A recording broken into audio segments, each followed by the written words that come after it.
Iba't ibang serbisyo inilapit ng lokal na pamahalaan sa ating mga kababayang nasa malalayong lugar sa Cotabato.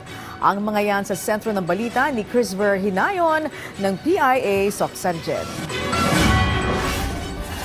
Unang linggo pa lang ng taong 2026 ay umarangkada na ang paghahatid serbisyo ng lokal na pamahalaan ng Antipas sa Cotabato sa mga malalayong barangay nito sa pamamagitan ng inisyatibang Municipal Outreach Program for the Barangay. Isa ang barangay Magsaysay sa mga unang nakatanggap ng iba't ibang mga serbisyo tulad ng libreng check-up, gamot, planting materials at marami pang iba. Dahil dito, hindi na kailangan ng ating mga kababayan na bumiyahe papunta sa bayan para makakuha ng mga nabanggit na serbisyo. Ang ginawa ko, gawin kong regular yung outreach.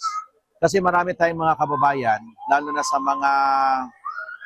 mga barangays na medyo malayo, may mga sitio at purok na pagka sumakay ng Skylab, kasi wala pang tricycle sa kanila, pupunta dito sa RHU, yung pamasahe nila back and forth.